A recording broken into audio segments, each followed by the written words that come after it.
Et bonjour à tous, bienvenue sur ce nouvel épisode des Affaires Obscures. Salut Florent. Salut David, est-ce que t'es prêt pour l'épisode 10 ? Eh ben écoute, je suis fin prêt, ça y est, tout est prêt, y a plus qu'à, hein. Et toi, alors du coup, t'es prêt à écouter ce nouvel épisode ? Bah effectivement, moi je suis un peu ému, hein. Je t'avoue que je suis un peu ému de me dire c'est déjà l'épisode 10, donc ça fait on en sort un par semaine, donc ça fait 2 mois et demi là. Et puis David, bon je pense que toi aussi hein, t'as un œil sur les stats, sur ce qu'on fait, mais je tenais à remercier tout le monde, tous nos auditeurs. On vient de dépasser les 1000 écoutes du podcast, donc honnêtement je m'attendais pas à passer cette barre aussi rapidement, donc c'est que ce qu'on fait ça vous plaît, je pense. Donc merci à tous pour vos écoutes, et puis encore une fois n'hésitez pas à nous rejoindre sur Facebook par exemple.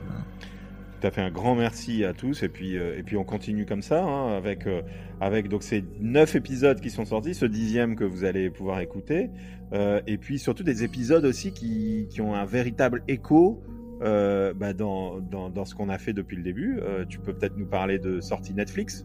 Ah ouais, incroyable. Mercredi, alors en France, je sais pas. Est-ce que c'est sorti aussi mercredi sur Netflix en France? Mais oui, c'est sorti mercredi. Okay. Mercredi. Ouais. Donc Canada, France à la même date. On a une série qui était très prometteuse. Je vais t'en parler parce que je suis fâché sur le MH370. Et qui est sorti effectivement mercredi, 2 semaines après notre épisode sur le MH370. Donc ça m'a permis de vérifier mes élucubrations qui n'en étaient pas en fait. Donc non mais en vrai David, je vais te je pense déjà aller voir. Je l'ai pas vu hein, moi le documentaire. Ah moi il y a 3 épisodes. Je les ai binge-watchés dès la sortie parce que c'est un dossier que j'adore. Donc voilà. Et je vais te dire à quoi je m'attendais, et puis au final de ce qu'on a eu. Je m'attendais à ce qu'ils regardent un peu les faits de façon objective et scientifique et compagnie. Et malheureusement, le premier épisode est pas mal. Je vais pas spoiler, hein. Mais le premier épisode est pas mal. Par contre, l'épisode 2 et 3, c'est chacun une des théories, une des théories du complot un peu, tu vois, avec des faisceaux d'indices qui sont vraiment tirés par les cheveux comparés et qui tiennent pas quand tu regardes les faits, les vrais faits. Donc voilà, ils ont surfé un peu sur des théories, je pense pour faire de l'audimat et tout. C'est vraiment dommage, ça aurait pu être très très bien. Après je recommande quand même à tout le monde de regarder parce que c'est quand même sympa d'avoir un nouveau documentaire qui s'intéresse à l'affaire, mais voilà, je vais te donner un exemple hein. Il y a une dame qui présente dans l'épisode 1 je pense, qui a vu sur des photos satellites des morceaux de l'avion. Alors bon, l'échelle elle est pas forcément bonne et compagnie, tu vois. Mais moi je me dis, c'est un peu comme si on faisait un épisode sur l'apparition du Christ et tu sais qu'on demandait à cette dame de venir chez nous. Elle nous dirait que tous les matins en beurrant une biscotte, elle voit le Christ imprimé avec son grille-pain sur sa biscotte quoi. Donc, ah ouais, on en est là. Bon, ok, ouais, voilà. ça donne pas très envie quand même, mais bon, après, c'est sûr que... Désolé. C'est sûr que... Non, ouais, après, il y a plein de choses. C'est sûr que sur notre plateforme respective, hein, il y a plein de choses très intéressantes à voir. Bon, moi, j'avoue que c'est vrai que je me suis dit, en voyant ce documentaire sur Netflix, je me suis dit que ça évoquerait des choses qu'on connaît déjà et qu'on a déjà pu voir dans des documentaires précédents. Est-ce que c'est le cas où il y a vraiment des nouveautés, des choses qui viennent bouleverser un peu l'écriture de cette histoire? Non. Bon, bah c'est clair. Voilà. Ouais, merci pour cet argumentaire, hein, parce que c'est vrai que moi j'hésitais. Non, mais après, j'ai bien senti. Non, mais ça vaut le coup. Ça vaut le coup de regarder parce que tu replonges dans l'affaire. Moi, j'adore cette affaire, donc tu sais, j'ai quand même bien aimé. Après, je te dirais que j'étais assez fâché sur les différentes théories qui sont explorées, comparées à explorer, tu sais, des choses qui sont vraiment plausibles, quoi. Mais voilà. Bon, bah écoute, en tout cas, on vous invite à écouter le podcast, à défaut de regarder la série Netflix. Exactement. Si vous l'avez pas écouté, venez l'écouter. Et puis, en plus, c'est un épisode assez conséquent, où tu as été bien rentré dans le détail. Donc, il y a vraiment toutes les infos pour connaître un peu plus sur cette affaire. Et puis, Et puis voilà. Bah du coup, c'est ça, j'allais te demander. Après cet éloge de cette nouvelle série Netflix, toi, tu vas nous parler de quoi ce matin, David? Eh ben, moi, je vais vous parler. Alors, la semaine dernière, on a fait 2 épisodes sur des maisons un peu mystérieuses, hein, donc pour reprendre un peu ce qui a été fait les 2 dernières semaines, où on a parlé d'Amityville et on a parlé de la maison du Watcher, hein. Ouais. Donc n'hésitez pas aussi à réécouter ces épisodes-là. Et là, vraiment, moi, je vais prendre un peu à contre-pied tout ça, parce que déjà, on va revenir. Enfin, c'est pas qu'on va revenir en France, hein. Je veux pas dire on est bien dans son pays. De toute façon, que ce soit au Canada, en France ou ailleurs, hein. Ou à Twickenham. Voilà. Allez, c'est la petite pique pour nos amis anglais. Obligatoire. Mais obligatoire, voilà. Mais du coup, on revient en France, et puis on revient aussi à une époque qu'on n'a pas encore explorée, puisque c'est une époque un peu plus lointaine. Okay. Et moi, je vais vous parler d'une célèbre affaire française irrésolue, mais qui a fait aussi couler beaucoup d'encre à son époque. Ok. Allez, j'essaie de te faire deviner, parce que j'aime bien de ce petit côté ludique aussi chez vous, dans vos écouteurs. On essaie de deviner de quoi on va parler. Alors, si je te dis, on est aux alentours de 1760 en France. Ok. On est vraiment dans le cœur de la France, et on a une affaire qui va faire des centaines de victimes, et pour lequel on ne sait pas vraiment ce qui s'est passé. Oh là là là là, j'en ai aucune idée. Est-ce que ça a à voir avec des religions? Est-ce que c'est... Alors, ça a à voir avec quelque chose qui est encore aujourd'hui, qui existe encore, okay. Mais qui est encore décrié aujourd'hui, et c'est malheureux d'ailleurs. Moi, je suis pas un défenseur de cette cause-là, mais en fait, si tu veux, cette histoire-là, elle a perpétré un mythe qui est encore prégnant de nos jours, et qui fait qu'on a toujours peur aujourd'hui de ça. Ah ouais, non, ça me dit rien du tout. Tu sais pas. Là, non. On est vraiment dans le... et je te le dis, on va parler de la bête du Gévaudan aujourd'hui. Trop bien, ok, vraiment cool. Ouais. Et donc, la bête du Gévaudan, pour ceux qui connaissent pas, mais je pense que partout dans le monde, on doit connaître, hein. Là, je veux pas faire du franchouillard français, on connaît forcément la bête du Gévaudan, mais en tout cas, c'est vraiment une histoire qui a marqué son époque, et qui a marqué aussi notre inconscient collectif à tous, parce que elle a inspiré cette histoire des œuvres aussi. Il y a eu des films, hein. Des livres, des films, il y a eu plein de trucs. Ouais. Alors moi, en plus, petite info, un film que j'ai adoré, c'est Le Pacte des loups. Ouais.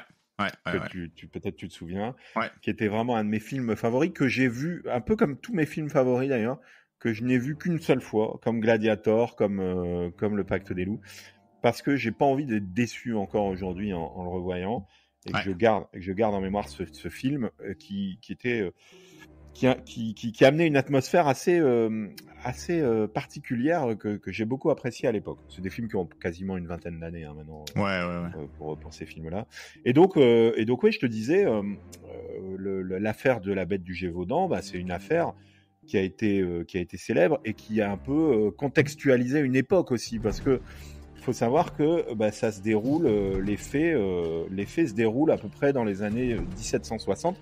La première attaque, on va l'évoquer dans un instant, elle va avoir lieu en 1764, pardon. Ok. Donc on est 25 ans, quasiment jour pour jour, avant la Révolution, avant la prise de la Bastille. Okay. Donc avant le début de la Révolution française. Donc on est quand même dans une France, le roi c'est Louis XV, on est dans une France qui est quand même encore cette France des privilèges, hein, on va pas se mentir. La France des privilèges, avec qui est divisée sur le plan social, qui est divisée sur le plan économique, le tiers-état, la noblesse, le clergé. Et le clergé. On a vraiment là toutes ces phases de la société qui sont complètement divisées. Et donc on est en plus de ça dans une région qui est le Gévaudan. Alors le Gévaudan, pour le situer, Ah ouais, c'est où, ouais. Alors où est le Gévaudan? C'est vraiment dans le centre de la France. On va dire que c'est entre, s'il fallait, c'est dans le massif, plus ou moins en dessous du massif central. Ça se situe entre le Puy-en-Velay, on va dire, et grosso modo, comment dire comme ça, le Puy-en-Velay, Figeac, enfin dans ces eaux-là, quoi. Donc, Très très très très belle région. très Je me belle rappelle région. d'avoir traversé à pied avec toi, David. Exactement. Et alors, je rebondis en plus là-dessus. Moi, j'ai eu l'occasion de la traverser avec toi une partie de cette région, mais préalablement sur la même rando, j'ai traversé le pays de la Bête. Parce Ah, qu'en fait, il incroyable. y a toute une partie de cette rando qui démarre du Puy-en-Velay où on traverse le pays de la Bête, et d'ailleurs où il y a encore des figures de la Bête, enfin des statues de la Bête. Enfin, il y a encore aujourd'hui, il y a encore vraiment l'inconscient collectif est encore imprégné de cette histoire de la Bête du Gévaudan. C'est incroyable dans cette région, tout au moins. On peut ressentir encore certaines choses qui font écho à cette histoire. Et donc, oui, je te disais, on est dans une région quand même, forcément, à l'époque en France, tout est un peu centralisé sur Paris et les grandes villes, hein, clairement. Ouais. Et donc, la région, le Gévaudan, c'est une région quand même reculée, avec beaucoup de paysans, beaucoup d'ouvriers. Enfin voilà, tu vois un peu le topo, beaucoup d'inégalités en somme, et avec aussi une très forte, très forte implication dans la religion. Hein, forte tradition catholique, région catholique, avec plein de une vie religieuse qui est hyper importante. Donc voilà, ça c'est un peu le contexte de cette région, de cette culture, de cette vie rurale et vie de chasse, hein, puisque il va en être question dans cet épisode quand même aussi de manière importante, c'est la chasse. D'accord. À un moment donné, on va évidemment parler de la chasse de la bête. Ouais, il va falloir la choper quand même, cette bête qui vient de terroriser. Alors, c'est important de savoir, est-ce qu'on l'a chopé ou pas? Je vous tease ça, revenez dans 30 minutes dans cet épisode, écoutez-moi encore pendant 30 minutes, vous le saurez dans 30 minutes. Allez, et on rentre dans le vif du sujet, du coup. Allez, go. Comment elle démarre cette histoire de la bête du Gévaudan? Elle démarre le 30 juin 1764. Donc je te disais, 25 ans quasiment jour pour jour avant la prise de la Bastille.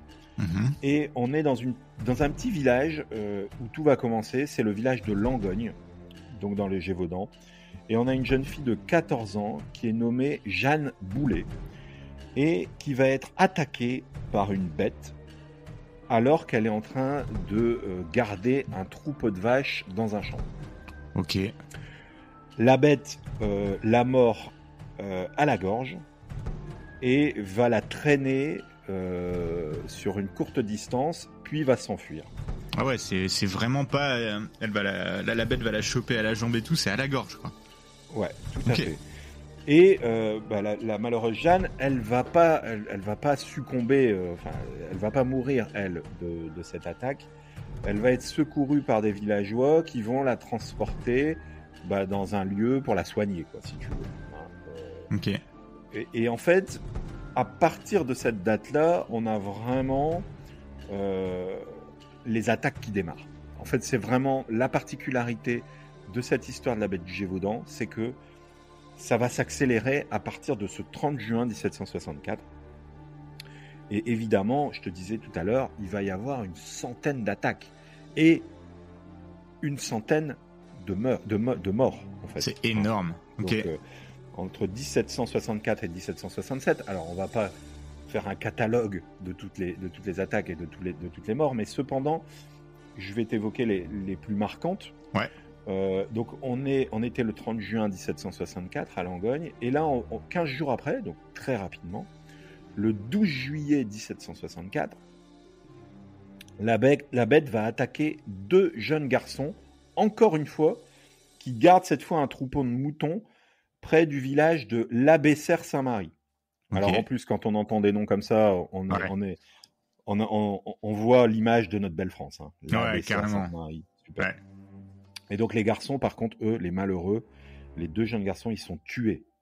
Et les corps des enfants sont retrouvés avec des morsures très profondes au niveau du cou et des jambes. D'accord. Donc on était le 12 juillet 1764. Un mois après. C'est incroyable de dire, parce que à la limite qu'une bête vienne attaquer, bon déjà un homme c'est ultra, c'est quand même ultra rare, je dirais, et voilà. Mais deux enfants, enfin deux humains en même temps, enfin tu vois, c'est quand même que. Et ce qui est encore plus fou, je sais pas si, on anticipe beaucoup le débat peut-être qu'on aura tout à l'heure, mais on n'est pas en hiver, donc on n'est pas dans une période où il y a forcément un besoin de se nourrir pour la bête. Et puis on est sur des périodes très courtes. Donc si c'est la même bête qui attaque, elle attaque très régulièrement en fait, si tu veux. Sans compter toutes les attaques qu'on ne voit pas et qu'on va pas évoquer maintenant. Parce que là on évoque celles qui sont vraiment importantes. Ouais. Et donc je te disais, un mois après, le 14 août 1764, la bête attaque une femme près du village de La Salle en Beaumont. Donc on est toujours à peu près dans le même périmètre. C'est vrai que c'est important. On n'est pas sur 500 km de périmètre. On est sur un petit périmètre. Ouais, justement, c'est ça. Toutes les attaques, elles sont les 100 attaques dont tu nous parlais juste avant. Elles sont vraiment toutes dans le même périmètre, dans un périmètre assez proche. Okay. Tout à fait. Et donc cette malheureuse femme, elle également va être tuée. En plus, malheureusement, elle est tuée alors qu'elle est enceinte. Et elle est encore une fois mordue à la gorge. Okay. Donc la bête va la tuer au niveau de la gorge. 15 jours après, le 8 septembre 1764, la bête attaque 2 jeunes filles qui sont en train de ramasser des champignons près du village de Saint-Étienne de Luc d'Arès. Donc là, on sort un peu du contexte des personnes qui gardent des troupeaux. Déjà pour la femme précédemment, on pouvait l'expliquer pour les enfants qui gardent un troupeau et qui se font attaquer. Puis parce que forcément, si on pense à la bête du Gévaudan comme étant un loup, on se dit les loups vont aller chercher un mouton ou vont aller chercher une brebis. Enfin bon, bref. Mais là, on est des petites filles qui sont en train de ramasser des champignons. Et elles vont être mordues encore une fois à la gorge et aux jambes. Par contre, elles ont la chance de s'échapper et de grimper dans un arbre. Donc elles réussissent à s'enfuir et à sauver leur vie, entre guillemets. Ok. Se passe un peu de temps. On est cette fois en janvier 1765, le 15 janvier 1765.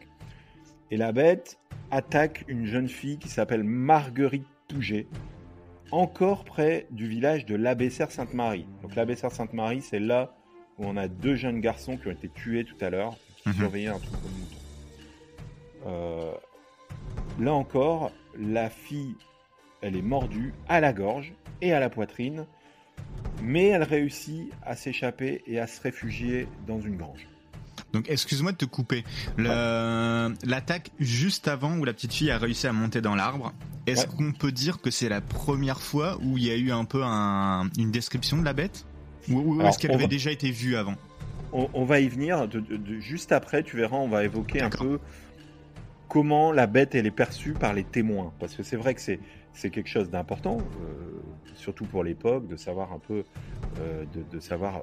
Qu'est-ce qui attaquait toutes ces pauvres victimes, Parce que l'intitulé, il n'est pas anodin. Quand on parle de la bête du Gévaudan, on ne parle pas du loup du Gévaudan.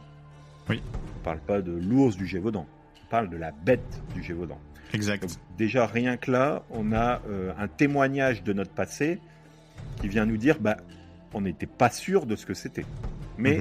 Comme tu le verras, on va dans cet épisode, au fur et à mesure de notre enquête, on va avoir des pistes sur ce que ça pouvait être. Parce que, comme vous le savez, on est dans les affaires obscures. Malheureusement, tout ça prêtera à débat et vous pourrez en débattre vous-même parce qu'on n'aura pas de réponse définitive. Non, mais c'est le jeu, c'est le jeu, ma pauvre Lucette. On n'aura pas de réponse sur ce que c'était. Et c'est aussi la beauté de tout ça, c'est que chacun peut du coup imaginer ou fantasmer des fois, ou alors peut-être retrouver et résoudre des énigmes. Donc là, cette jeune fille, elle réussit à se réfugier dans une grange, donc en janvier 65. Et encore dans le village de la Bessère-Sainte-Marie, donc on a quand même un village où il y a beaucoup de choses qui vont se tramer. On a encore une jeune femme qui est encore attaquée dans ce village et qui va y laisser sa peau, malheureusement, le 19 avril 1767. Donc, tout ça pour ne parler que de ce qui est vraiment retranscrit dans les témoignages qu'on a de l'époque. Mmh. C'est-à-dire que on parle à l'époque de centaines de victimes. Hein. C'est énorme. Entre donc 1764 et 1767, on n'a pas le catalogue forcément précis de toutes ces attaques, mais on a le relevé de certaines attaques qui, pour certaines, n'ont pas attiré forcément l'oreille de la presse de l'époque ou n'ont pas été évoquées par plusieurs personnes. Et, enfin voilà, tu vois, à l'époque, on n'avait pas les moyens de communication qu'on a actuellement. Mmh. Donc il y a des choses qui restent anecdotiques finalement, Ouais. et il y a des choses qui sont bien relayées. Ouais, Donc, puis j'imagine que dans les 100, dans les 100, il y en a aussi certainement qui avaient peut-être eu lieu avant et qui n'ont pas été comptés aussi. Exactement. Exactement, parce que là, pour rappel, l'affaire, elle démarre officiellement par l'attaque de la petite Jeanne Boulet, qui a 14 ans, en juin 1764. Et donc, il n'est pas certain qu'il n'y ait pas eu d'autres attaques précédemment qui ont pu être relayées ou qui n'ont pas pu être relayées justement à cette époque-là. Mmh. Donc, justement, tu nous disais tout à l'heure, mais qu'est-ce qui attaque? Parce que c'est ça finalement. Oui. Nous, on se demande, ok, il y a des attaques, c'est bien, il y a des personnes qui meurent, il y a beaucoup de points communs quand même quand tu regardes, c'est beaucoup des attaques au cou et à la poitrine. Ouais. Hein, donc ça, c'est quand même quelque chose d'assez récurrent et d'assez énigmatique, mais qui peut nous laisser penser aussi au fait que ce soit forcément une bête.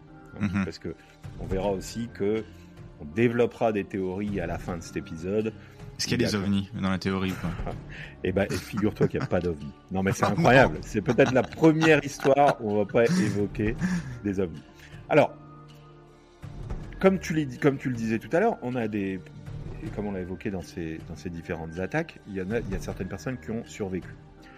Donc, à l'époque, comme je le disais aussi également, on n'a pas les mêmes moyens pour retranscrire les éléments. Hein. Donc, ce qui est retranscrit, c'est des retranscriptions, c'est des témoignages d'enfants ou de personnes qui sont un peu choquées par ce qui vient de se passer. Hein. Donc, il faut s'imaginer que c'est pas si évident ça. Cependant, au niveau de la description de cette bête du Gévaudan, on a donc les témoins de l'époque qui nous parlent et qui nous décrivent la bête comme un animal de la taille d'un loup. D'accord. Avec une fourrure rougeâtre, un corps musclé et une longue queue touffue. Certains témoins ont également noté que la bête avait une poitrine assez large et une mâchoire puissante. Forcément, vu les dégâts qu'elle a fait, il y a une mâchoire puissante, on imagine. Ouais. Tandis que d'autres témoins vont dire que la tête de la bête était plutôt petite par rapport à son corps. Les témoins affirment également que la bête avait des dents acérées et des griffes impressionnantes. Moi, ce témoignage, en fait, cette description, je trouve qu'elle n'est pas significative. En fait, je trouve qu'elle est déjà fantasmagorique, tu vois. La fourrure rougeâtre, est-ce que c'est pas de la fourrure rousse? Peut-être, oui, je pense. Mais tu vois, je trouve que c'est déjà fantasmagorique. Forcément, on s'imagine que quelque chose qui vient te prendre au cou, qui vient te tuer, on imagine que la bête, elle a des dents acérées, on imagine qu'elle a des griffes impressionnantes. Le contraire m'eût étonné, tu vois, de dire, c'est un cochon d'Inde. Tu sais, s'ils avaient décrit un cochon d'Inde, bon. Voilà, c'est le cochon d'Inde du Gévaudan. Non, on n'en est pas là. Mais en fait, quand je veux dire que c'est fantasmagorique, c'est-à-dire que cette affaire, elle va se monter, elle va être montée de témoin en témoin, si tu veux. Elle va être montée montée en pression, montée par les uns et les autres, et c'est un peu un peu l'anecdote qui va devenir réalité, la réalité qui devient anecdote, et puis c'est ça. Il y a les moyens de communication, c'est du bouche à oreille. Alors plus t'en parles, plus plus ça passe de bouche à oreille, plus chacun vient ajouter son petit détail, et puis à la fin ça devient un truc énorme. Là, on s'en est tenu au descriptif donc de cette bête, et si on vient un peu évoquer son comportement. Parce qu'il y a forcément aussi un comportement des personnes qui ont réussi, les enfants, les petites filles qui ont monté un arbre, la dame qui s'est échappée dans une grange. Elles ont vu comment elle se comportait. Les témoins disent que cette bête, elle était extrêmement agressive et féroce. Elle a toujours attaqué, a priori, les victimes par surprise, en bondissant sur elle depuis un buisson ou de derrière un arbre. Ok. Les témoins signalent également que la bête était très rapide et très agile, qu'elle était capable de traverser des terrains difficiles en un rien de temps. Et on note aussi que cette bête, alors là du coup on entre dans quelque chose d'encore fantasmagorique, mais on pourra en reparler après, que la bête avait une aversion particulière pour les femmes et les enfants, et qu'elle semblait les attaquer plus souvent que les hommes adultes. Effectivement, si tu l'as constaté, si tu as remarqué le point commun, sur tout ce que j'ai évoqué... C'est souvent des femmes. C'est souvent des femmes. Après, c'est vrai que c'est étrange, parce que les personnes qui sont au champ ou qui travaillent à cette époque-là, sans dévaloriser la femme de l'époque, hein, mais à l'époque, c'est plus les paysans qui vont au champ, même si tout le monde travaille, hein, il y a des paysans, des femmes et des hommes, hein, il n'y a pas de débat là-dessus. Mais en tout cas, sur les tâches un peu de pâturage, etc., c'est les hommes qui vont s'en occuper, qui vont aller porter les bêtes d'un champ à un autre. Et c'est vrai que du coup, on a moins de témoignages de personnes de la bête qui vient attaquer des hommes. Donc ça viendrait ajouter une petite touche d'intelligence à la bête, en tout cas au niveau de sa chasse. C'est une question qu'on peut se poser. Est-ce que la bête, finalement, elle ressent une certaine... comment dire ? Elle ressent qu'il y a de la vulnérabilité chez certaines de ses victimes, tu sais, pour pouvoir les attaquer. Ok, ouais, comme les enfants.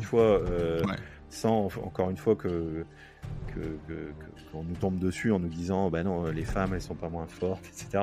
Non, c'est pas ça qu'on veut dire. C'est que effectivement, si vous avez une bête de 300 kilos, peut-être qu'elle aura plus tendance à s'attaquer à une femme de 50 kilos qu'à un bonhomme de 100 kilos, quoi. Enfin, c'est ça. Et puis d'ailleurs, au début, elle démarre avec des enfants. Et d'ailleurs, effectivement, pour rappeler... Les premières attaques, c'est les enfants. Ouais, tout à fait. Pour rappeler, les premières attaques, c'est les enfants. Donc, c'est pareil, quoi. Je veux dire, les enfants, ce sont des personnes vulnérables. On relève aussi un mode opératoire de la bête. Donc, on a vu sa description, on a vu son comportement lors des attaques, et aussi son mode opératoire. C'est ce que je te disais tout à l'heure, il y a certaines particularités dans ces attaques. Les attaques de la bête, comme je disais juste avant, elles sont souvent brutales et sanglantes. Elle attaque souvent, et on l'a constaté déjà, nous, elle attaque souvent au cou et aux jambes, la bête. Elle laisse des morsures très profondes, et elle a tendance à déchiqueter, la bête. Ok. Les témoins signalent que la bête... Alors là, ça c'est assez questionnant. Les témoins signalent que la bête tuait souvent ses victimes en les étranglant ou en leur brisant le cou.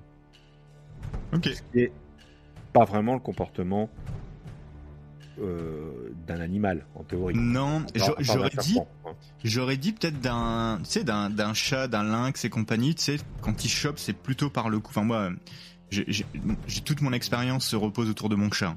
Donc, oui, mais vois, quand tu sais, le monde sauvage est chez toi, donc. C'est ça, exactement. Le félin de la maison, quand malheureusement je le vois des fois choper des oiseaux ou des souris, et c'est par le cou, tu vois. Donc est-ce que par là ils étranglent pas Peut-être, tout à fait. C'est une des possibilités. C'était mon commentaire très scientifique sur la chose. Non, mais alors tu verras qu'il est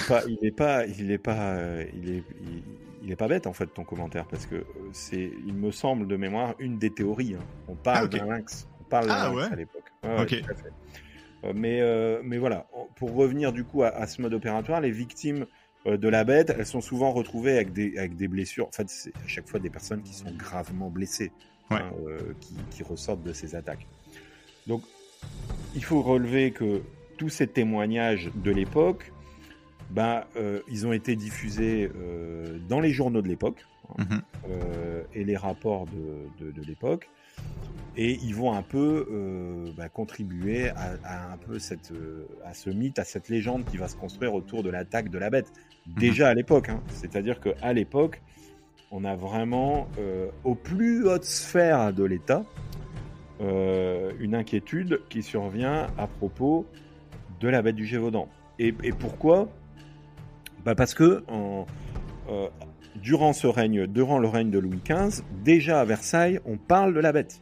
Ah ouais. À Versailles, le roi Louis XV en personne, il est au courant de ces attaques, et on va constater que à Versailles, on veut que ces attaques cessent, et on veut que le roi en personne puisse se targuer d'avoir, lui, le représentant de Dieu sur terre, d'avoir tué la bête, qui est le représentant du diable sur terre.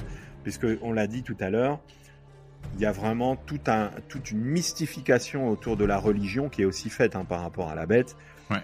C'est-à-dire qu'on va penser à l'époque que c'est un fléau qui a été amené sur terre pour punir les paysans de l'époque, et du coup le roi, qui est quand même le protecteur du peuple, lui il s'informe de cette affaire, et il veut absolument aussi sauver la face sur le plan politique, parce que comme je te l'ai dit, on est sur quelque chose qui fait grand bruit dans le royaume de France de l'époque, hein. Ouais, puis j'imagine qu'il y a dû y avoir tout un tas de prières partout pour que tout ça cesse et compagnie. Tout à fait. Et tu le verras parce que il y a des petites anecdotes après qui viennent conforter ce que tu dis par rapport à la religion. Alors comment du coup on s'organise ? Comment à l'époque on essaie de s'organiser pour capturer ou pour tuer cette bête ? Il y a, on le relève trois façons, trois moyens de pouvoir. Il y a trois moyens en tout cas qui se mettent en place pour essayer de capturer ou de tuer cette bête. On a d'abord les gens, tout simplement.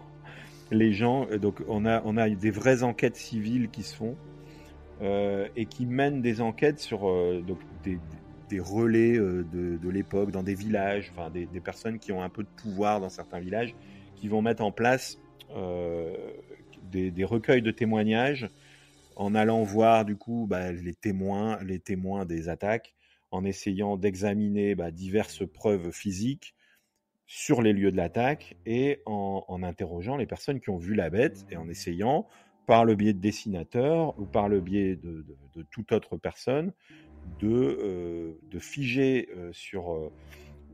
dans les mémoires un peu ce que représente ce fléau qui intervient dans la région. Et du coup, on essaie d'examiner la peau de certains animaux qui ont été tués par la bête, parce que la bête, elle ne tue pas que des hommes. C'est important aussi de le signaler. Elle tue aussi des animaux. Ouais. Ok. Donc on essaie de se renseigner et de mettre en place un certain nombre de moyens de défense pour éviter que la bête ne vienne tuer encore. Donc t'imagines à l'époque, il y a quand même, comme quand comme quand dans nos époques contemporaines, on a des tueurs en série dans les villes. Il y a une vraie psychose qui se met en place. Oui. Et du coup, les femmes restent plus chez elles, les enfants également. On sort moins quand la nuit est tombée. Enfin voilà, il y a plein de choses comme ça d'autodéfense, moyens d'autodéfense qui se mettent en place. Ouais, j'imagine qu'à cette époque, les villageois devaient commencer à se barricader et compagnie. Ouais, voilà, c'est ça. Chacun met en place sa propre défense. Mais ce qui plaît pas forcément du coup à l'autorité suprême, ça, parce que du coup, on n'a pas envie, comme je te le disais il y a quelques minutes, on est dans le royaume de France, le roi est le roi de France, donc aucun territoire ne doit être laissé au hasard de son pouvoir. Et le roi, lui, il s'inquiète quand même un peu de tout ça, et il va du coup envoyer ses troupes. Donc on a des enquêtes militaires qui se mettent en place à l'époque.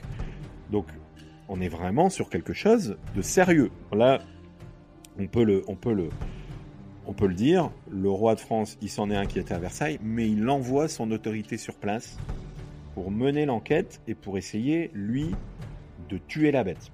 Donc on a des troupes de soldats qui sont envoyés dans la région du Gévaudan pour traquer la bête, avec des chiens dressés et divers pièges de l'époque pour capturer cette bête. Okay. On a aussi à l'époque des soldats qui patrouillent sur les routes et les sentiers de la région afin d'essayer d'intercepter la bête en fuite. Donc t'imagines un peu les moyens qu'on met en place grave. pour capturer cette bête. On relève quand même des personnages un peu centraux dans l'envoi de ces troupes par le roi. On a notamment Antoine de Beauterne, qui est un lieutenant de l'armée française, qui est envoyé donc dans la région pour traquer la bête en 1765. Donc un an après seulement les premières attaques officielles. De Beauterne, lui, il dirige une équipe de soldats et de chasseurs pour patrouiller dans la région, et il utilise, comme je te le disais précédemment, des chiens. Et lui, malgré sa ténacité et son courage, il va faire chou blanc, comme on dit dans le jargon, et il va pas arriver à réussir à tuer la bête. Okay. On a aussi un certain Joseph Deneval, qui lui, c'est un ancien soldat de l'armée, et qui est recruté au même moment pour traquer et tuer la bête. Et donc il fait la même chose, il traque la bête, il essaie de vadrouiller dans la région pour essayer de la tuer, mais lui encore, il fait chou blanc. Donc l'armée française, globalement, sur cette affaire de la bête du Gévaudan, elle va faire chou blanc. Ouais. On peut le dire et on peut le conclure. Et enfin, on a les chasseurs locaux. Donc on a divers chasseurs qui s'organisent pour essayer de traquer cette bête. Eux, c'est des indépendants. Ils veulent leur fortune personnelle, parce que à l'époque, on met une pièce aussi pour celui qui va tuer la bête du Gévaudan. Mm-hmm. Et donc, eux, ils sont expérimentés. Eux, ils connaissent la région. Eux, ils connaissent le danger de la région. Ils sont équipés de fusils et ils vont quand même un petit peu travailler en lien avec les militaires et avec les autorités administratives locales.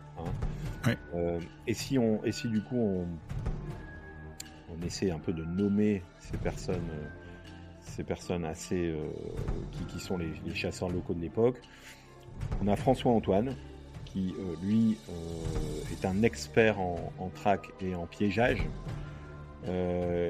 Il utilise lui des pièges hyper sophistiqués pour capturer la bête. D'accord. Mais malheureusement, il va pas y arriver. En fait, c'est malheureux, hein, mais bon, ces pauvres héros, ils n'y arrivent pas, quoi. Et on a aussi Jean-Baptiste Portefait, qui est également un chasseur local, qui lui a tué pas mal d'animaux sauvages dans la région. Et il est recruté pour tuer et capturer la bête. Il arrive de temps en temps à débusquer, semble-t-il, la bête dans la forêt, mais jamais il réussit à tuer la bête, bien qu'il soit déterminé, jamais il y arrive. Alors, deux notes là-dessus. Voilà, La première, ça veut quand même dire que la bête, elle est intelligente, parce qu'elle se laisse pas berner facilement, elle se laisse pas trapper, je sais pas si on peut dire ça, mais facilement, elle tombe pas dans les pièges et compagnie. Et donc pour moi, je trouve que ça veut quand même dire que la bête, elle est quand même assez intelligente. Ouais, elle est dotée d'une intelligence, que ce soit même une intelligence animale, hein, en fait, hein, finalement. Oui, ça veut pas dire que... Oui, voilà, non, mais parce que on le verra après, et puis si tu as vu le Pacte des loups, tu te souviens un peu du scénario du Pacte des loups, quoi. Ouais, un petit peu. Bon. Donc en fait, tu te souviens que le Pacte des loups, on parlait d'un complot, c'était très complotiste, hein, finalement, comme truc, et avec des Indiens. D'ailleurs, c'est vrai qu'à l'époque, on partait comme dans des trucs... le scénario, il était fou. En fait, quand j'y repense, c'était un Indien qui... Enfin, bon, bref. Faudrait le revoir pour voir si ça a bien vieilli ou pas. Ouais, c'est pour ça peut-être que j'ai plus envie de le revoir maintenant, parce que ça me ferait peur, je pense. Donc, je reviens du coup à ça, comme tu dis, on a une bête intelligente, parce qu'elle a réussi à faire fuir et à perdre la piste des chasseurs, hein, et plus que des chasseurs, des nombreux barrages que font les soldats de l'époque qui sont présents sur place. Ouais. Et donc, malgré tous ces efforts, il n'y a personne qui arrive pendant plusieurs années à capturer cette bête. Il y a plein de fausses pistes qui sont suivies, des rumeurs, en fait, tout ça, ça s'entremêle, et tout ça, ça complique aussi beaucoup le travail des personnes qui cherchent la bête. C'est-à-dire ça doit pas être facile, ouais. Il y a des rumeurs, enfin voilà, c'est très fantasmagorique, comme je te disais, et malgré ça, ils n'arrivent pas à l'attraper. Mais quand même, on est cette fois en juin 1767, 3 ans après l'attaque de la petite Jeanne Boulet. Et on a un dénommé Jean Chastel qui va réussir à tuer ce qui prétend être la bête. Donc, ce Jean Chastel, c'est lui celui qui capture et qui tue la bête. Il est un paysan local, très pieux, très déterminé. Et d'ailleurs, ça fait rebond à ce que tu disais tout à l'heure. Selon la légende, parce que là on est dans l'ordre de la légende, Chastel aurait utilisé une balle en argent bénie par un prêtre local pour tuer la bête. Ok. Et ça devait pas courir les rues à l'époque? Non, ça devait pas courir les rues. Donc c'est pour ça que ça peut être légendaire aussi. Chastel, c'est devenu le héros, en fait. Ouais. En quelque sorte, lui, il a réussi à tuer cette fameuse bête. Mais est-ce que, c'est surtout la question qu'on se pose, était-ce vraiment la bête? Ça, c'est la première question. Et il semble que oui, parce que derrière, il y a moins d'attaques. Ah ouais. Mais il y en a encore ou pas? Tu dis moins, non, ça veut dire on peut presque dire il n'y a plus d'attaques. Ok, d'accord. Mais attention, on est en 1767. On a le roi qui a envoyé les troupes. On a des moyens considérables qui ont été mis en œuvre pour capturer et attraper la bête. Et on a Jean Chastel, quelqu'un qui est connu dans toute la région, qui tue cette bête, qui prétend l'avoir tuée. Et on vient prendre la dépouille de la bête et on vient la ramener à Versailles. Ok. Il y a des taxidermistes qui viennent l'empailler et la bête est ramenée à Versailles. Et quelque part, on peut aussi se dire, est-ce que finalement le message politique, sans rentrer dans le complot, etc., mais à l'époque, est-ce que le message politique c'était forcément celui-là qu'il fallait? C'était il faut tuer la bête, il faut l'amener à Paris, il faut la montrer. Et en plus de la montrer, il faut montrer que c'était un loup, parce que c'est bien un loup dont on parle. Hein. Donc voilà, ça on peut refermer un petit peu cette parenthèse-là, mais donc en ce jour de juin 1767, on peut dire que finalement l'histoire de la bête du Gévaudan s'arrête là. D'accord. Maintenant, moi j'aimerais rentrer un petit peu sur ce qu'on sait de cette bête, parce que on a les témoignages de l'époque, on a les répercussions de tout ce qui nous est arrivé depuis l'époque.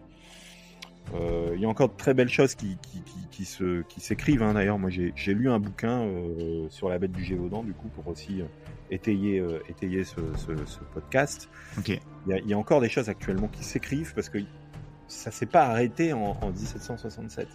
Et pour preuve, en 2009, on s'est dit, bah tiens, attendez, on a, semble-t-il, des restes de cette bête qui a été ramenée. Ah ouais? Bah, en tout cas, il nous reste des éléments qui ont été conservés dans un musée. Ok. On va essayer de les analyser et de voir si l'analyse ADN, elle donne quelque chose. Ouais. Donc en 2009, il y a un groupe de scientifiques français qui analyse donc les os du loup qui était présumé être la bête. Donc ce loup qui a été amené à Versailles. Et les résultats viennent montrer que en fait l'animal c'était simplement un loup commun. Ok. Ouais, c'est un loup quoi. Mais qui présentait certaines anomalies génétiques. Et notamment une mâchoire plus large et des dents plus longues que la normale. Ça, c'est une première étude.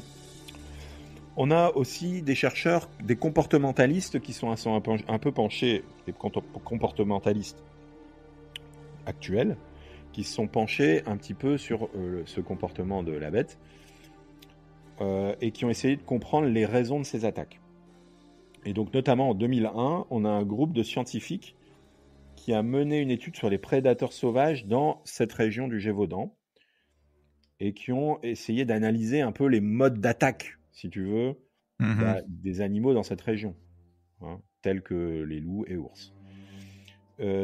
Ils ont montré que les attaques de la bête de l'époque, elles étaient cohérentes avec les modèles de comportement du loup de cette région. Et que la bête de l'époque était sans doute probablement un loup ou une hybride de loup. Et donc quand on parle d'une hybride de loup, souvent ce qui est remonté, c'est que le loup avait croisé avec un chien. D'accord, ok. Tu vois, souvent c'est ce qui est remonté. Mais on va parler après des théories, hein, t'imagines. Là, on est encore dans la phase de recherche. Et on a aussi évidemment des équipes qui ont essayé de reconstruire, de faire du modélisme, du modèle 3D de cette bête. Et en 2012, on a des chercheurs qui ont utilisé les données anatomiques de l'époque et les descriptions de l'époque pour faire une description de la bête, donc avec tout ce qu'on a dit précédemment. Et ça a été présenté d'ailleurs au musée de chasse et de la chasse et de la nature à Paris. Okay. Et ça a permis aux visiteurs de mieux comprendre la nature de la bête et son apparence physique, qui était somme toute a priori plus ou moins celle qui a été évoquée dans ce que j'ai dit tout à l'heure, la description, donc un loup un peu roussi, un peu costaud, etc. Ouais, globalement là. Ce que tu nous dis, c'est que au vu des restes qu'on a, au final, ce serait un gros loup, quoi. Un loup plus gros que qu'à l'ordinaire, mais voilà, c'est pas non plus une bête, une bête qu'on connaît pas, quoi. Au final, effectivement, on peut se dire ça, mais on peut aussi se dire qu'il y a des choses qui peuvent interroger. Et les points d'interrogation, c'est notamment, comme tu le disais tout à l'heure, l'intelligence qui est remarquable, qui est notable de la bête. On a une bête qui s'attaque à des personnes plus vulnérables. On a une bête qui a un mode opératoire, qui a un modus operandi, ce qui est quand même pas très commun, parce que en général, les bêtes, elles prennent pas le temps de faire la même chose qu'elles ont fait précédemment. Ouais. Et puis on a une bête qui attaque aussi par surprise. Donc en fait finalement les gens qui la voient, ils la voient sans la voir, quoi. Tu vois, c'est un peu toujours c'est toujours furtif, ou alors les descriptions elles sont pas hyper détaillées. Enfin bref, du coup. Et puis aussi, ce qui colle pas avec le loup, pour moi, hein, c'est que un loup normalement ça attaque en meute, non ? Ouais. C'est pas solitaire. Et ça c'est très important que tu le signales. Les loups sont en meute. Ouais. Et donc, effectivement, si on devait garder cette théorie du loup, il faudrait se poser la question de se dire, est-ce que finalement, c'était pas des loups qui attaquaient? Ouais. Mais les attaques ne parlaient que d'un loup. Oui. Donc, en général, quand on parle d'attaque de loups, c'est plusieurs loups. C'est pas, voilà. Bon, bref, c'est effectivement des points qui sont intéressants à relever. Alors, si on part un peu dans les théories maintenant, il y en a quelques-unes. Il y en a 4. Je suis assis. Allons-y. Il y en a 4. La fameuse théorie des extraterrestres. Non, je plaisante. Les extraterrestres de la planète Mars qui sont venus. Non, là, franchement, on va pas faire celle-là. Alors, la première théorie, c'est la théorie du loup-garou, qui est quand même une théorie qui est assez répandue dans le Gévaudan, qui vient expliquer que c'était une créature mythique qui pouvait se transformer en forme mi-humaine, mi-animale. Bon, c'est quand même un peu farfelu, on est d'accord. Oui. Mais selon la théorie, la bête était un être humain qui avait été maudit ou qui avait conclu un pacte avec le diable et qui lui permettait de se transformer en loup-garou pour attaquer les gens de la région. Ça, globalement, c'est quand même une théorie qui était évoquée surtout à l'époque. Oui, j'imagine. La peur de la religion, etc. Ça évoquait pas mal ces théories-là. Ensuite, on a la théorie du monstre préhistorique. Ah, ok. Alors, cette théorie, qui est a priori tout aussi farfelue, vient nous dire que la bête était donc un monstre préhistorique qui avait réussi à vivre jusque-là, jusque 1760. Et que, selon cette théorie, la créature était descendant donc d'un animal préhistorique comme un dinosaure ou comme un reptile géant qui avait réussi à échapper à l'extinction et qui avait vécu dans les montagnes cachées du Gévaudan. C'est un peu la théorie du Yéti en fait. Globalement. Ouais, de Nessie et compagnie. Voilà. Un peu. On connaissait les dinosaures à l'époque ? Alors, bonne question. Alors ça franchement, c'est presque la question de à quelle hauteur peut voler une mouche, quoi. Tu vois ? Ouais, exactement. Alors là, franchement, je suis pas certain. Mais moi, je me dis qu'on connaissait quand même les dinosaures. Ouais, peut-être. Tu penses pas ? Je suis pas sûr. Alors franchement, j'en sais rien. Moi, j'aurais dit que c'était dans les années 1800, mais... Ah ouais, tiens, dites-nous, en fait. Alors franchement, ça, c'est une très bonne question. Nous sommes ignares là-dessus. Moi, j'aurais dit que déjà les philosophes de l'Antiquité savaient qu'il y avait des dinosaures. Ah ouais, ok. Je l'aurais pensé comme ça, mais très bonne question. Très très bonne question. Il y a la théorie de l'expérience scientifique aussi. Certains à l'époque ont spéculé que la bête c'était le résultat d'une expérience qui avait mal tourné. Ok. Et donc la créature était le produit d'une expérience secrète menée par des scientifiques de l'époque pour créer une nouvelle arme ou un nouvel animal. En fait, cette théorie, elle était basée surtout sur le fait que les attaques de la bête, et on vient de le dire, elle était souvent ciblée sur des individus isolés. Ouais. Et qu'elle suggérait une certaine intelligence. Donc tu vois, c'est exactement ce qu'on a dit. Et c'est d'ailleurs, je pense, la théorie du pacte des loups. En plus de la théorie du complot, de mémoire, la bête, elle était intelligente. Elle était domptée, en tout cas.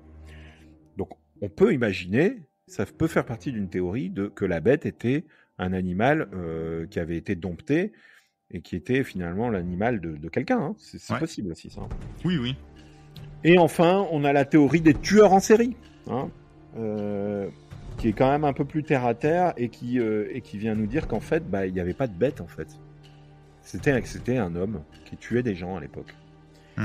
Et que, en fait, cette théorie, elle était basée sur le fait que il y avait quand même pas mal d'attaques qui avaient été effectuées avec des armes de poing qui semblaient avoir été effectuées avec des armes de poing plutôt qu'avec des dents ou des griffes.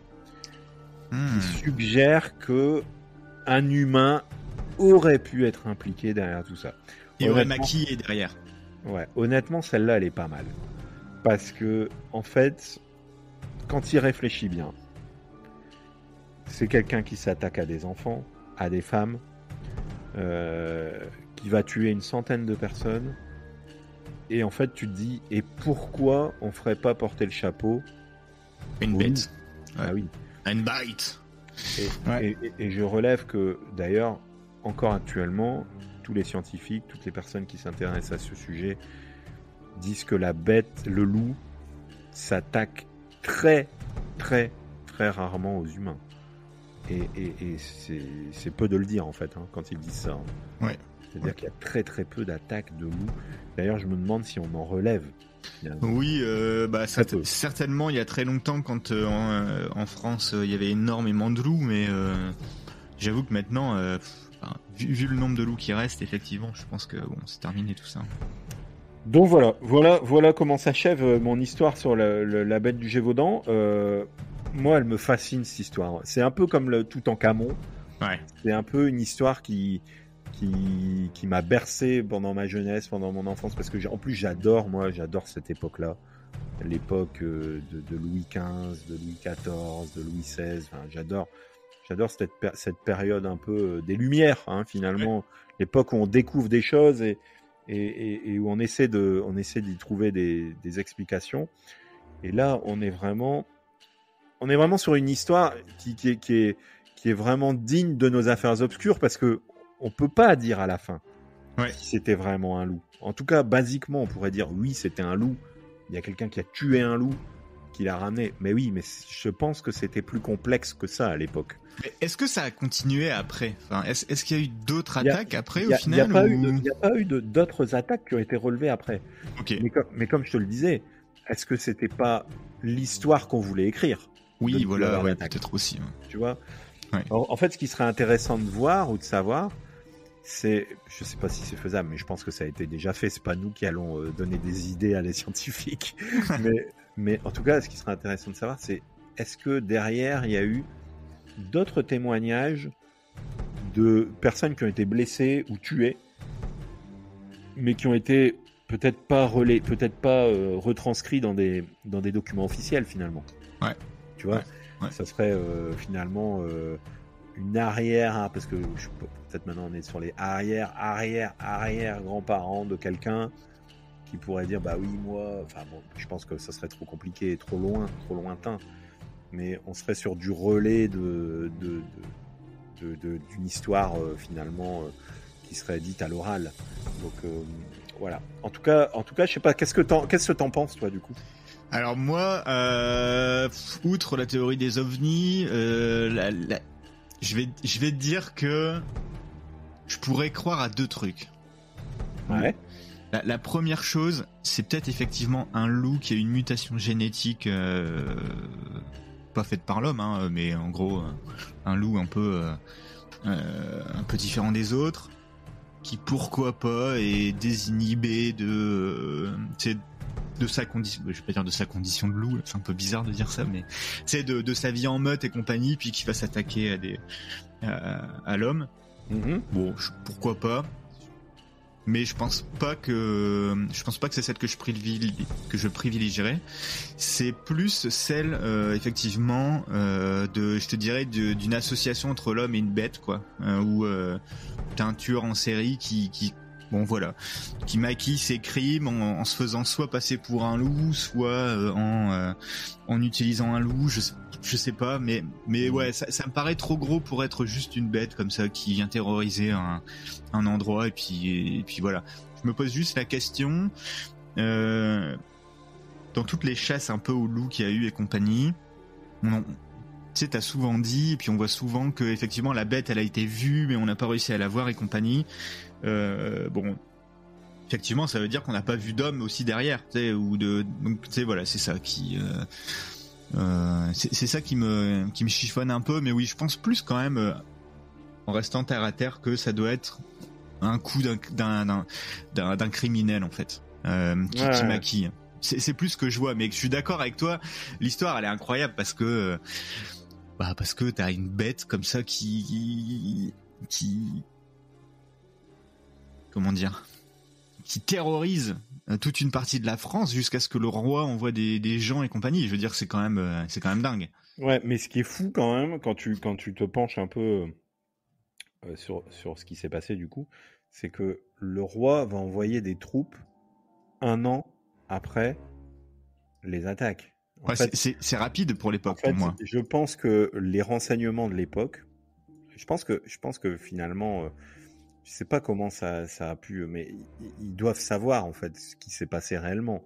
Alors, Ouais, est-ce peut-être. qu'on a dit au roi c'est un loup et voilà, mais tu vois c'est hyper rapide quand même. Alors Ouais. je pense qu'on avait peur quand même. Je pense que ce qui est aussi important de relever, c'est que à l'époque il y avait la peur du divin et elle était omniprésente au quotidien, la peur du divin. Et donc on peut imaginer qu'effectivement le roi, ayant peur de l'arrivée d'une bête sur terre, il a peur et il envoie quelque chose, quoi, tu vois. Mais on peut aussi se dire à l'époque, est-ce qu'on n'a pas quelqu'un qui vient, qui tue et qui s'en prend uniquement à des femmes et des enfants, on l'a dit tout à l'heure, donc pas à des personnes peut-être de sa qualité, peut-être pas si c'était un homme, hein, d'ailleurs. Mais du coup, il y a moi en tout cas, après avoir fait cet épisode, je me suis dit, elle est pas si bête l'histoire du tueur en série parce que on sait pas, tu vois, on sait pas comment on pourrait maquiller derrière. Enfin, on est en 1760, donc on pourrait dire bah oui, c'était quelqu'un qui tuait, donc on a dit que c'était un loup et donc bon. Voilà. C'est ça. Je pense que les gens étaient pas débiles, mais en même temps, il y avait pas toutes les connaissances scientifiques et compagnie, donc je pense que c'était peut-être facile à maquiller quand même. Ouais. Et deux questions, tiens. Ouais. Une que t'as déjà répondu, donc en fait au final c'est pas vraiment une question, mais c'est que effectivement encore aujourd'hui, moi ma question que ça allait être, est-ce qu'encore aujourd'hui on cherche? Tu me dis que oui. Il y a toujours des recherches aujourd'hui.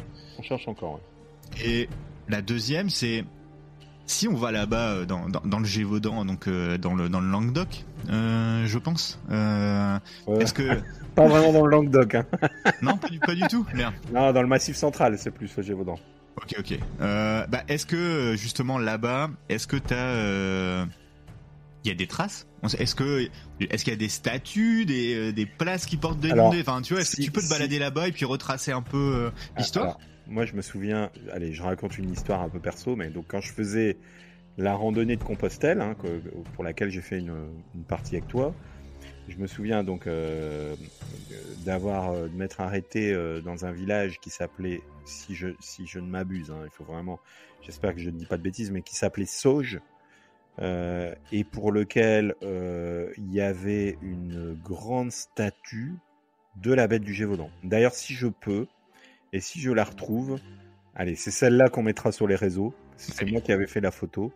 Mais en fait, je me souviens d'avoir pris en photo une statue d'une bête du Gévaudan fait en fer forgé et qui trônait dans un village. Hein. Donc, comme je disais en préambule de cet épisode, il y a encore une certaine atmosphère. Alors, plus maintenant, hein, on va pas dire que les gens ont encore peur qu'il y ait une bête, mais en tout cas, c'est encore omniprésent dans la région.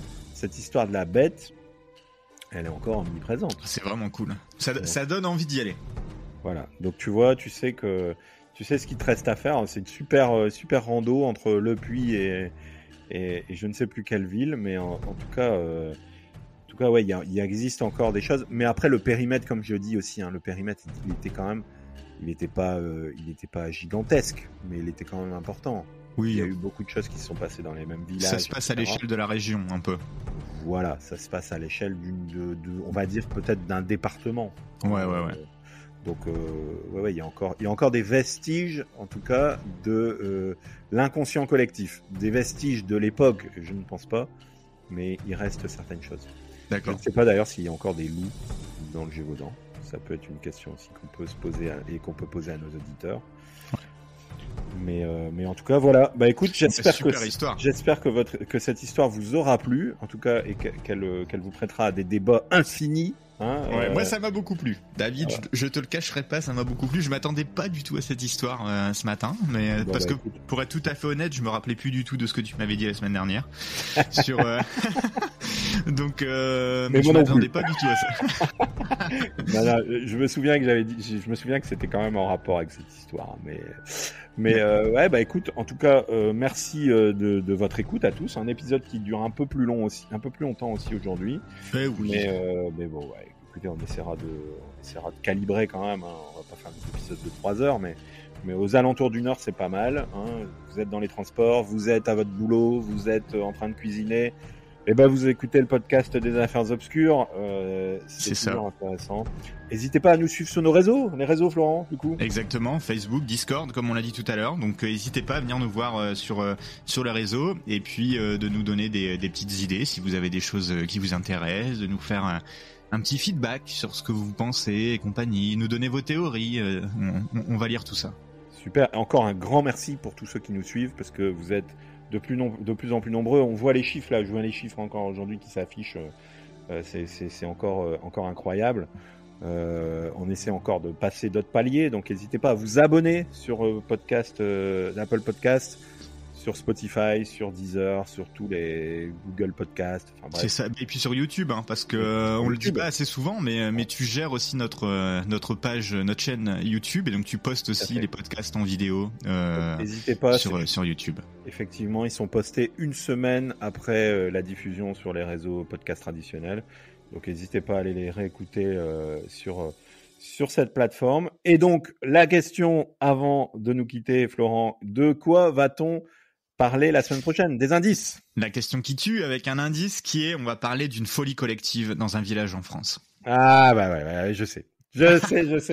Ah, je connais, bah oui. J'adore cette histoire, elle est incroyable. Ouais, bah écoute, elle va être super aussi. Attends, non, c'est pas dans le coin du Gévaudan. J'étais en train de... Non, bah, c'est pas si loin. C'est pas très loin. Mais voilà, c'est ça. Voilà, on donne trop d'indices. Ouais, on donne trop d'indices. Ok, bah écoute, en tout cas, j'ai hâte d'entendre cette histoire. Et nous vous souhaitons à tous une bonne semaine à l'écoute des Affaires Obscures. Et puis, on vous dit à bientôt pour le prochain épisode. Salut Florent. À très bientôt. Salut David. Bonne semaine à tous.